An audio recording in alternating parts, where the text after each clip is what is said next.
cada empresa y su equipo de trabajo puedan tomar decisiones estratégicas y relevantes para su exitosa estrategia comercial a nivel internacional basada en la realidad de los mercados. Nuestra propuesta en DataSur está especialmente diseñada para tres grandes sectores: exportadores, importadores y facilitadores del comercio exterior en América. Para cada uno de estos grandes sectores tenemos preparada una propuesta de valor diferenciada y de acuerdo con sus necesidades. La toma de decisiones basada en el análisis de datos requiere que estos provengan de fuentes confiables y sin sesgos. Con más de 20 años de experiencia, DataSur cuenta con alrededor de 3.000 clientes y más de 10.000 usuarios activos. En DataSur buscamos entregar una verdadera experiencia a las empresas que los impulse a generar más negocios y que accedan a nuevas oportunidades comerciales, entendiendo el entorno internacional en el que se desarrollan. En ese sentido, además de los datos de importaciones y exportaciones, brindamos contexto y conocimiento a través de capacitaciones, charlas y clases magistrales en diferentes ámbitos relevantes en comercio exterior, como también conocimientos relacionados a inteligencia competitiva. Actualmente cuenta con información detallada de múltiples países de América y el mundo, junto con representaciones en América,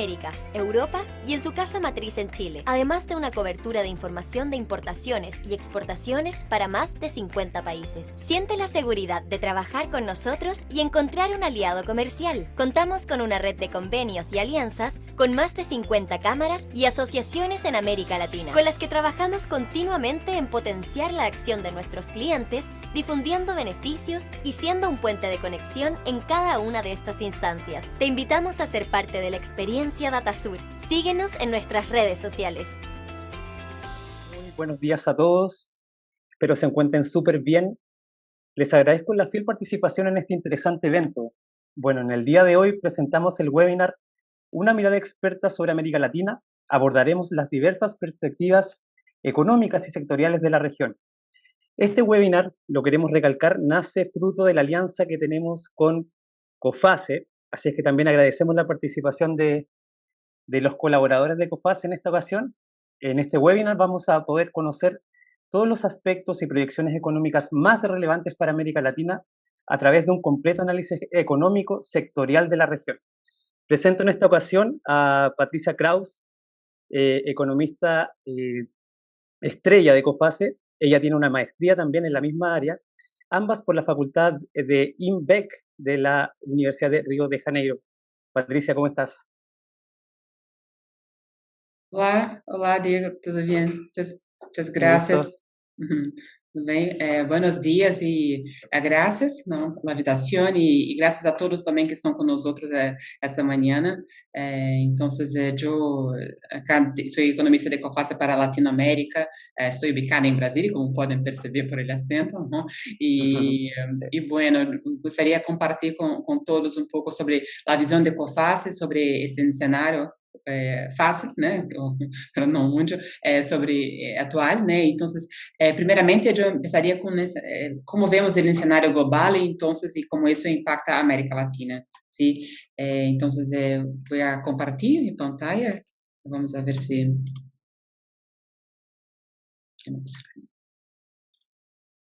Creio que... Vamos ver se estão... ¿Está todo bien? Sí. Bueno, entonces yo empiezo con el escenario de COFACE para la economía mundial. Nosotros revisamos las proyecciones trimestralmente, esperamos para la economía mundial, entonces, una ralentización del crecimiento, entonces, desde comparación con el último año y siguiendo para 2023, entonces, para ese año esperamos un crecimiento de la economía mundial en promedio de 2,8% y después de 1,9% para el próximo año, con o sesgo mais a la baja. Quando miramos também as projeções de crescimento para as economias mais largas, esse é, de hecho, o cenário para todas as economias. Quase em todas, esperamos uma desaceleração de crescimento. Então, em Europa, principalmente, com a crise energética, então, mais afetada, e com isso, uma recessão em muitos dos principais mercados da Europa, que esperamos para o próximo ano, como é o caso da Alemanha, da Itália, do Reino Unido. Em França, um pequeno o crescimento de 0,1%, para uma desaceleração muito importante. Nos Estados Unidos seria uma desaceleração do crescimento de 1,7% esse ano para 1% no próximo ano, e China seria como uma exceção. Então, para a China, esperamos uma alta de 3,2% esse ano, deveria melhorar um pouco para 4% no próximo ano, pero aún assim, se mirarmos para a taxa de crescimento verificada por China em nas últimas décadas, seria 4% é uma taxa de crescimento baja. Mirando mais em detalhes a situação na Europa, vemos as importações de gás da União Europeia desde Rússia, como foi a evolução nos últimos anos, ele promete nos últimos anos, e a evolução esse ano. Então, de hecho, essa gradual interrupção de suministro, essa forte interrupção, gradual e forte, desde 24 de fevereiro, não, com a invasão de Ucrânia por Rússia, e, bueno, por um lado, quando miramos as reservas de gás na Europa para a chegada do inverno, que se aproxima, as reservas estão llenas, pero a um custo mais elevado, claro, porque está importando de outros destinos onde o custo está mais elevado, que têm que importar gás liquado, ao invés de usar o gasoduto por Rússia, então é um custo mais elevado, não? E isso é um impacto sobre a economia, e además, aunque as reservas estejam llenas, há uma preocupação, porque por hora o clima está ameno, pero o que passa quando chega a dezembro, janeiro, fevereiro? Será que o clima seguirá ameno? Además, como será para recomponer essas reservas ao final do inverno para o próximo ano? Não? Então, essas preocupações importantes. Quando miramos a atividade na Europa, em alguns dos principais países, a atividade manufatureira já está clara esse efeito. Então, temos a encuesta PMI até outubro, onde vemos que já mostra signos de contração da atividade. Então, valores por debaixo de 50 pontos, como é o caso nesse momento, indicam uma contração de atividade. Em comparação, a respeito de China, também a preocupação com a atividade econômica, dois pontos principais no caso de China. Um ponto é, claro, a situação do mercado imobiliário, a burbuja no mercado imobiliário, que era já uma preocupação, um receio desde o último ano, e sigue presente, mesmo com todos os estímulos postos por el governo, com recorte de tipo de interesse, quando miramos, por exemplo, os volumes de inversões no setor imobiliário, sigue em contração, assim como as novas construções também, permissos de novas construções também em contração. E, además da questão do setor imobiliário, também na política Covid zero, não, que teve seu pior momento esse ano em abril, quando houve cierres mais fortes, pero com cierres que seguiram nos meses seguintes. Então, houve a contração em abril, uma melhora depois, pero sigue cifras débeis em comparação com o que se mostrava antes. Hoje mesmo saiu a cifra de outubro, que mostrou uma alta de 5% na comparação anual, por debaixo do que se esperava. Então, isso seguramente sigue na preocupação. E, bueno, outro ponto é a questão da inflação. Então, não só para os mercados emergentes, mas também nas economias avançadas, no maior patamar em duas décadas, não? A taxa de inflação vemos em alguns dos principais mercados desarrollados, como Estados Unidos, na zona do euro, ou no Reino Unido, não podemos dizer que tenha chegado a um pico. Bueno, no caso dos Estados Unidos, começou a melhorar nos últimos meses, pero sigue surpreendendo para arriba. Então, a desaceleração está mais lenta do que se esperava inicialmente. E um ponto importante é que não está só em preços de energia ou preços de alimentos. Então, quando miramos para a inflação subyacente, que retira os itens mais voláteis, vemos que essa também está bastante pressionada em todos esses mercados, não? Então, isso sigue com uma preocupação. E com isso, claro, a alça do endurecimento da política monetária em los países desarrollados. Então, teremos primeiramente no primeiro gráfico o exemplo dos Estados Unidos, comparando o atual ciclo de endurecimento de política monetária com os anteriores. Vemos que de hecho, esse é um ciclo bastante rápido, se compararmos com os endurecimentos mais recentes de tipo de interesse por aí. E isso também é mais forte do que em outros mercados desenvolvidos, como no Reino Unido e na zona do euro, né? Então, o Banco Central americano sigue subindo mais rápido o tipo de interesse, e, claro, com esse cenário de economia desenvolvida subindo o tipo de interesse, a política monetária, de modo geral, no mundo, además também dos próprios problemas inflacionários domésticos, está claramente contracionista. No primeiro gráfico, temos a evolução do número de bancos centrais que subem ou barram os tipos de interesse referenciais de suas economias. Desde o ano passado, hasta mais recentemente, vemos que claramente temos uma predominância de alça de tipo de interesse. Nesse momento, poucos mercados têm a oportunidade de reduzir um pouco de tipo de interesse, ou às vezes nem mesmo tem espaço para reduzir, né? Temos poucos países como Rússia ou Turquia, onde a inflação está bastante elevada, pero estão cortes de interesse recentes, Rússia, Turquia e China, onde a inflação está um pouco mais baixa. Os demais todos mais na política contracionista. E com isso também o fortalecimento do tipo de câmbio, não, do dólar perante também as moedas fuertes. Então, quando miramos o indicador DXY, então, que é o dólar perante outras 6 moedas fuertes, temos essa fortalecimento do dólar perante as outras moedas. Então, o que todo esse cenário significa para as empresas? Não? Vemos que as medidas de apoio por parte dos governos, principalmente em Europa, mas outros mercados também afetados, não, por alça de preços de energia, elas são menos generosas do que durante a pandemia do Covid-19, né? Muito mais débil do Covid-19. A posição de carga das empresas também já está um momento mais afetado por o aumento dos custos de insumo que vimos desde o último ano.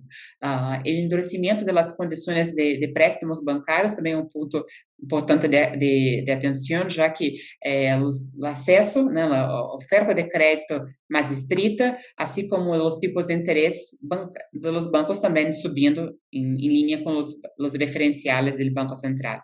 E também com a ideia de uma demanda mais débil, com caída de ingressos e aumento dos custos. Então, é diferente do que vimos no início da pandemia, quando os cierres levaram a alguma redução de custos, né? Havia a oportunidade de fazer uma redução de custos, dessa vez é distinto.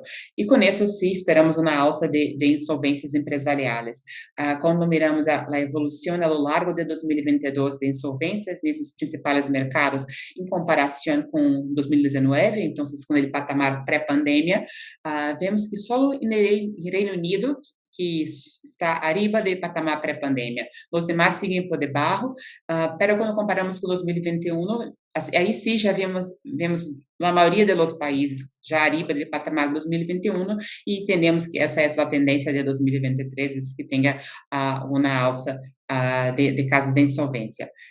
Acá para ser o câmbio para a parte de Latinoamérica, seria mostrar também um pouco da avaliação de risco país. Então, COFACE faz sua própria avaliação de risco país e nessa se leva em consideração fatores como indicadores macroeconômicos, projeções que se espera para a economia, situações no cenário de ambiente de negócios ou político, enfim, históricos de pagos também em cada um desses países, né, histórico de pagos de COFACE, revisamos trimestralmente, essas informações estão disponíveis a todos no sítio web de COFACE, teremos 8 avaliações distintas, passando com A1, que é a melhor, hasta E, que seria a pior.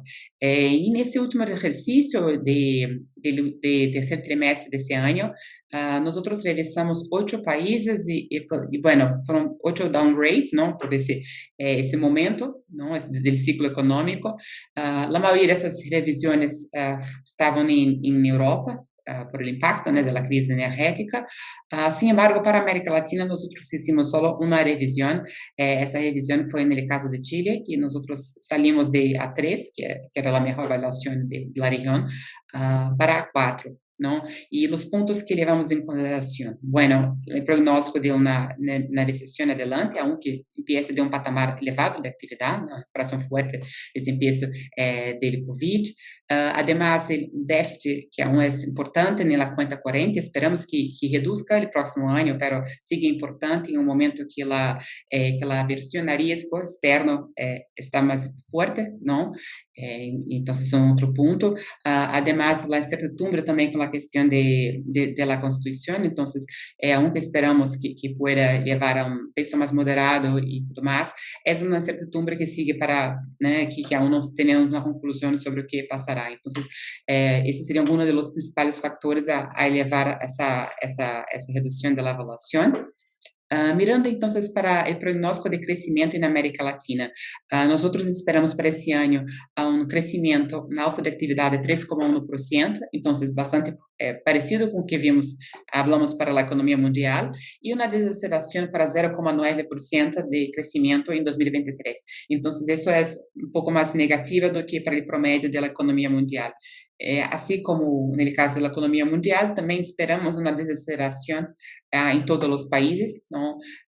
E uma recessão, isso para as economias mais largas, mas esse é o cenário total América Latina, desaceleração, e recessão em dois desses principais mercados, não? Bueno, em Chile, um dos fatores já mencionados, na incertidumbre que seguirá presente, os preços, uma acomodação de preços de cobre também, a inflação que reduzirá no próximo ano, começará elevada, com um tipo de interesse também elevado, então esses são um dos principais fatores a afetar a atividade em 2023. E na Argentina, bueno, muitos desequilíbrios, então a economia hasta recuperou mais rápido do que se esperava da pandemia, não? Pero havia começado um patamar bastante débil, porque já estava na recessão de 2018. E mirando adelante, há muitas questões, né? Uma da inflação, que está em 88% e pode chegar hasta 100%, sem nenhum cenário de redução, de desaceleração no curto prazo.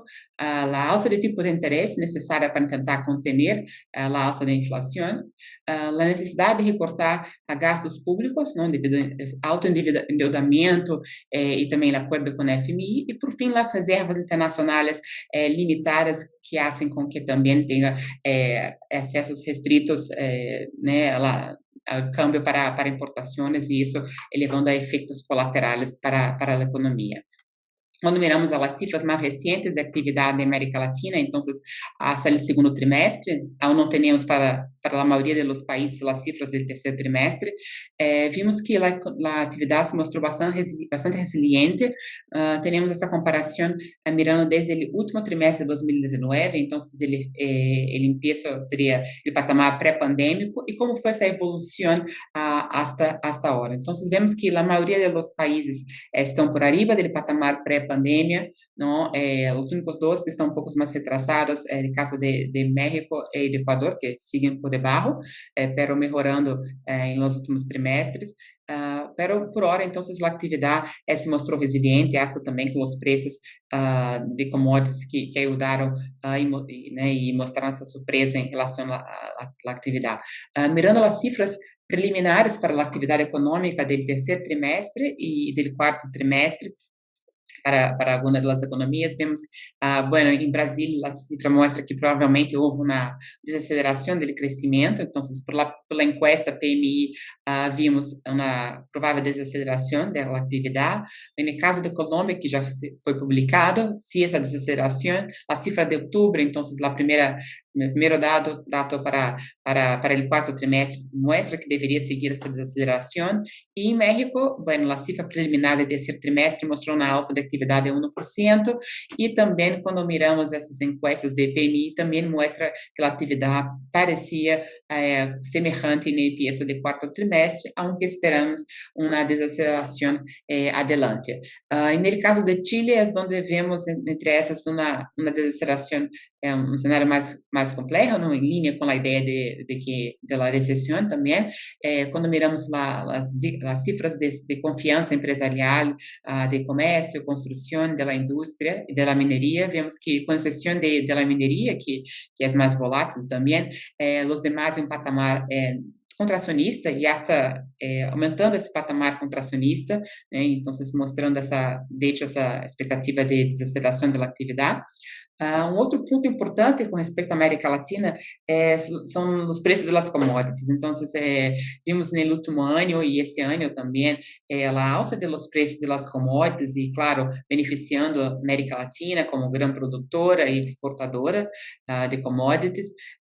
Pero, sin embargo, mais recentemente, com a alta de tipo de interesse nas economias desenvolvidas, com o prognóstico de redução de atividade, vimos também a acomodação dos preços, não?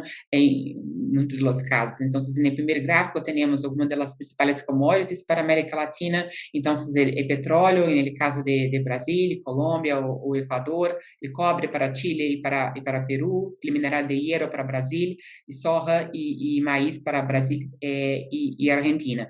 Vimos essa acomodação de preços mais forte, principalmente no caso do cobre e principalmente do mineral de hierro. Então, não só pela ideia de desaceleração de modo geral da atividade, como a receio em relação à atividade em China afetando os preços. Mirando adelante, nós esperamos alguma acomodação de preços de commodities, principalmente, de hecho, na parte de mineria. A parte de commodities energéticas, claro que a incertidumbre é maior devido às tensões geopolíticas, né, afetando os preços também. E na parte de commodities agrícolas, também essa incertidumbre sempre com a questão climática, né, que sempre pode afetar a evolução dos preços. Mas quando miramos, então, essa acomodação de preços de commodities com respeito ao efeito nas exportações na América Latina, vemos, de hecho, já uma desaceleração também das exportações, que vinham em um ritmo rápido de crescimento, e mais débil, principalmente, já em caso de Chile e de Peru, em linha, então, da evolução desses preços de commodities, não?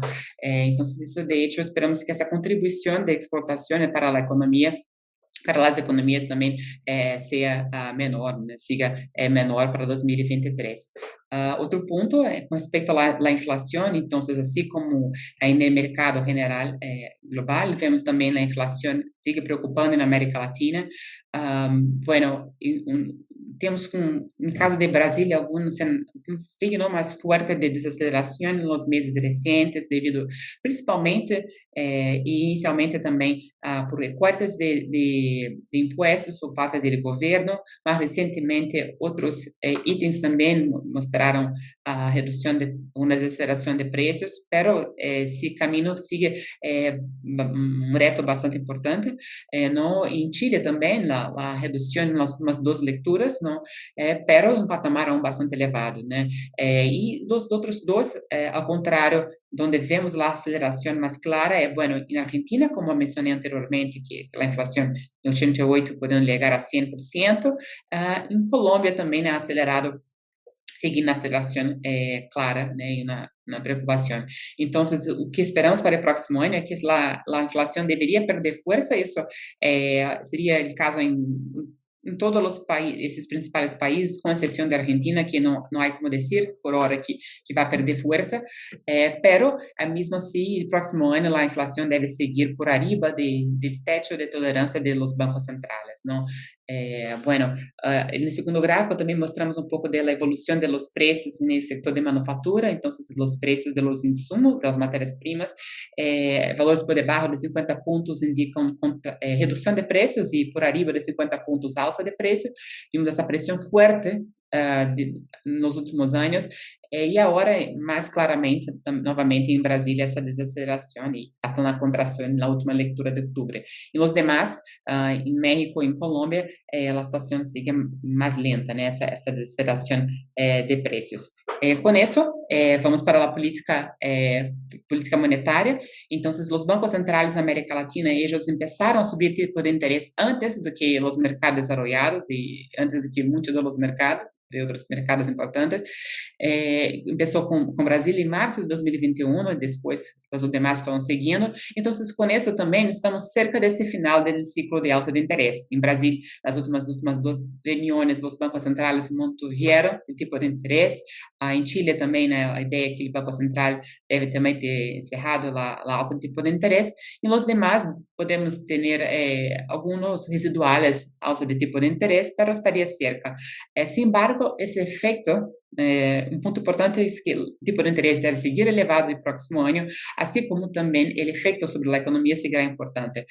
Quando miramos o tipo de interesse real, então, eliminando o efeito da inflação, vemos que por esse ano, há alguns países com uma taxa que seria negativa, mas para o próximo ano seria como positiva para todos, e claro, isso deveria ter um efeito colateral sobre a atividade econômica. E claro, em um momento onde vemos o tipo de interesse subindo, não só em nossas economias, como também em principais mercados, levanta ele alerta também, né, acende ele alerta novamente de e que poderá, como está o endeudamento das economias, né? Tanto o endeudamento do governo como de empresas, do setor financeiro. E acá temos, então, a comparação dessas economias de endeudamento em percentagem do PIB com o promédio do mercado emergentes.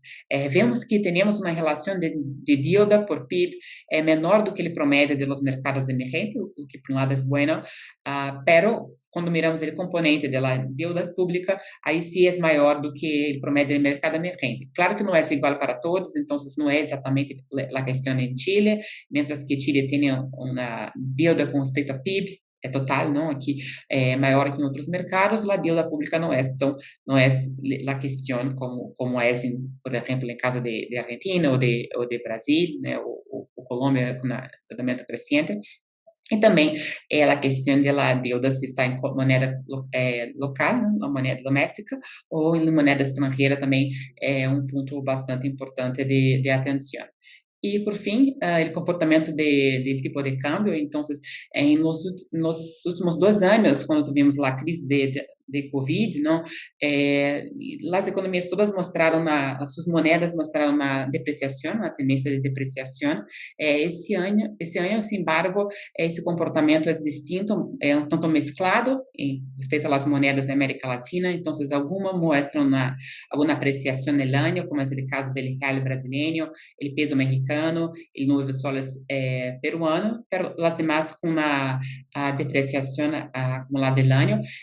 Claro que sempre é mais complexo a pressão para o tipo de câmbio, claro, porque leva em consideração muitos fatores, mas eu entendo que mirando adelante, a tendência para as moedas na América Latina, e diria que sem exceção, seria de alguma depreciação, não estou dizendo uma forte depreciação, mas a tendência seria mais para depreciação, e isso devido a esse cenário, de hecho, de maior aversão a risco e alça de tipo de interesse nos mercados desenvolvidos, mientras que nós outros acá estamos cerca do fim de los ciclos de alça de interesse, né? Então, reduzindo o estímulo para que leve recursos para cá também, e considerando também o cenário de que os preços de commodities também podem não estar favoráveis como estava hasta el comienzo del año. Por fim, a questão das insolvências também para a América Latina, né, que falamos primeiramente no cenário global, mas chegando à América Latina, bueno, não temos essas cifras para todos os mercados, para os que temos, não vemos por hora uma tendência clara de alça de insolvência, não, em caso de Colômbia, como uma alça de 3%, para cifra não é uma alça significativa, e também as últimas cifras são do primeiro trimestre do ano. Pero no caso de Chile ou Brasil, vemos uma redução a lo largo do ano. Pero, de hecho, nós outros, assim como para o cenário global, esperamos que uma tendência de alça para o próximo ano. Não estamos dizendo uma alça explosiva de casos, pero sim deveria ser uma tendência de alça devido a esse cenário global e local também de desaceleração de crescimento, um tipo de interesse que é bastante elevado, e claro que isso leva também a restrições de crédito, então créditos mais estritos, não, a parte da inflação, que é peso sobre a renda dos consumidores. Então, nesse cenário, esperamos também essa alça para a América Latina também no próximo ano. Bueno, muitas graças. Esses eram os principais pontos de minha parte. Graças. Não sei se tem alguma pergunta, algum ponto que gostariam de comentar. Sí, Patricia. Bueno, muchas gracias por la presentación y, claro, para poder reforzar, estamos pendientes también a todas sus dudas, consultas. Las pueden realizar en la sección preguntas y respuestas de Zoom. Aquí estamos pendientes.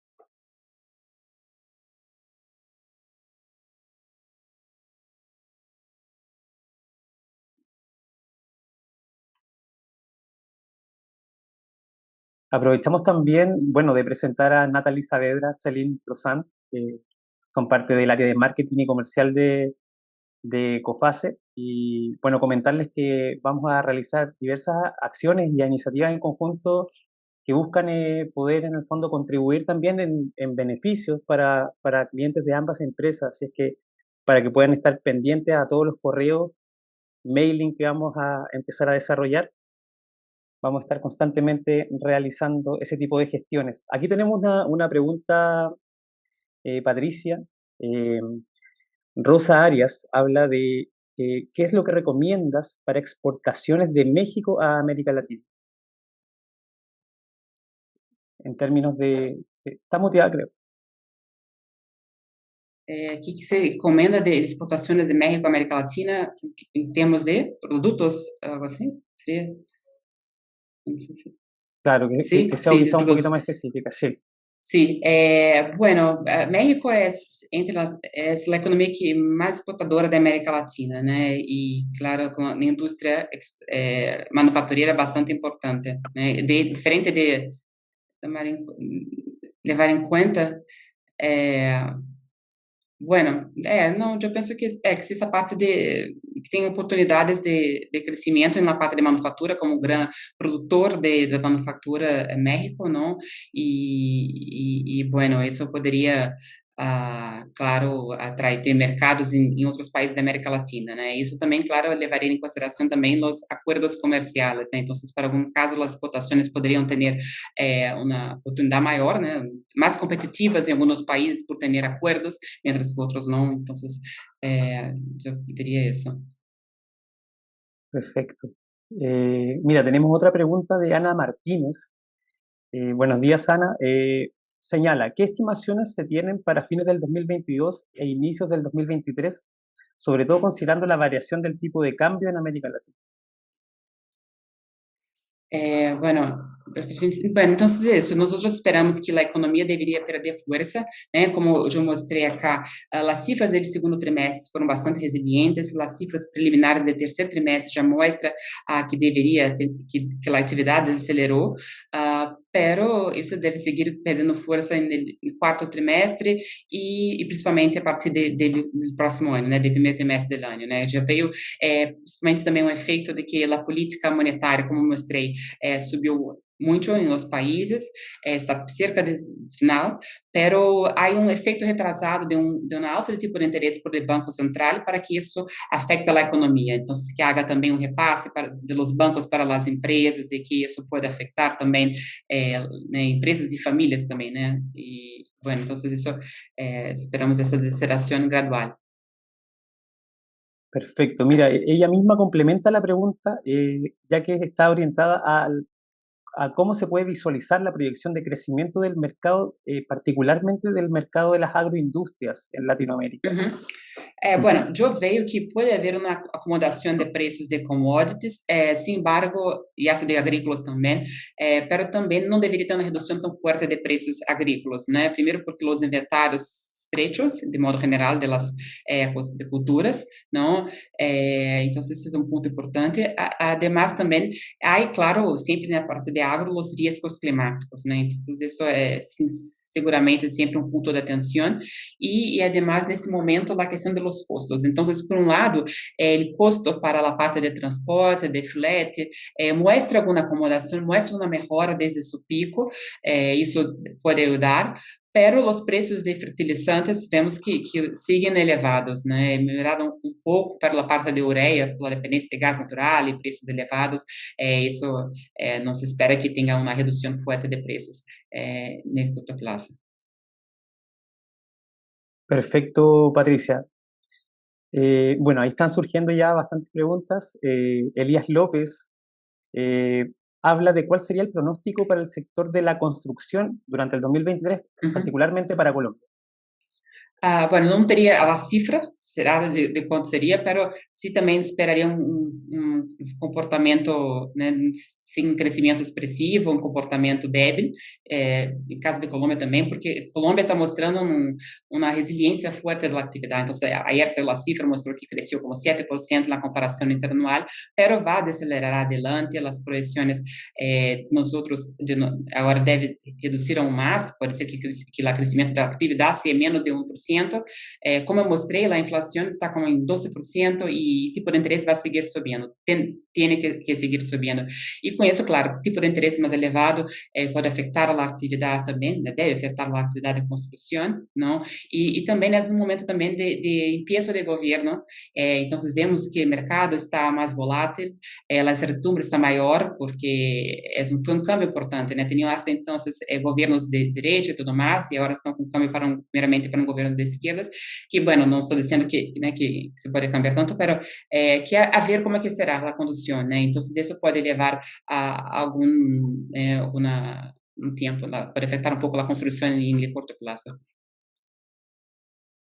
Perfecto, Patricia. Mira, hay una última pregunta que señala Rosa Arias, habla de cuál es la industria que se ve más fuerte, más potente en Sudamérica para el 2023. Bueno, nosotros ponemos en general la industria farmacéutica. Claro que pode ter particularidade de um mercado de outro, né? Pero a indústria farmacêutica, não só durante a pandemia de Covid, se mostrou bastante resiliente, claro, só porque foi uma crise por motivos de saúde, pero mesmo depois vimos que essa seguiu mostrando uma resiliência maior. Um ponto importante é por ser um setor essencial, não tienes que usar medicamentos em alguns casos, em algumas situações, e además com o pronóstico de expectativa de vida subindo nos países, então, sim, esperamos eu diria que esse setor seria ele mais resiliente de todos esses. Súper, súper. Bueno, a ver si tenemos tiempito para responder una última pregunta que la realiza Daniel Neira. La misma pregunta para el mercado de alimentos. ¿Cómo ve la proyección para el 2023 en América Latina? Bueno, esperamos bueno, claro que também, normalmente, isso vai de economia para economia, mas veio que depois desse setor de farmacêutica, é um setor também mais resiliente, porque claro, essencial também. É claro que há uma pressão importante de custos, não nesse setor de alimentos, bueno, pelo preço da parte agrícola também forte, afetando a essa indústria.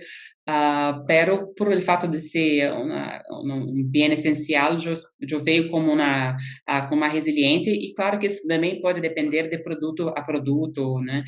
Claro que no momento também que está com a renda mais comprometida, pode haver uma substituição de um tipo de alimento por outro, e isso abrir uma oportunidade para um tipo de mercado dentro da indústria de alimentos. Perfecto, perfecto, Patricia. Bueno, agradecerte la tremenda la presentación que has realizado. Muy agradecido. En el chat también se han manifestado, bueno, palabras de agradecimiento para ti, para la alianza particular que tenemos con COFACE. Y bueno, le cedo un poco la palabra a Celino, Natalie, para que puedan entregar ahí sus apreciaciones y algunas palabras de cierre. Sí, enviaremos la presentación, la grabación. Están preguntando Sí, acá. agradecer a todos los participantes de hoy día de DataSur.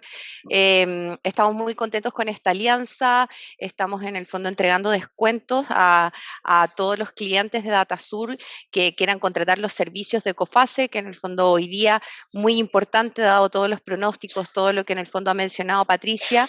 Muy importante a la hora de exportar, conocer a los clientes, quizás en el fondo cuando ustedes no tienen la información respecto a esos clientes, asesorarse por una compañía experta siempre va a ser muy importante. Así que vamos a enviar la presentación, vamos a enviar también los beneficios que tenemos con DataSur y nos pueden contactar para cualquier duda que tengan respecto más específicamente a los servicios que ofrece la compañía.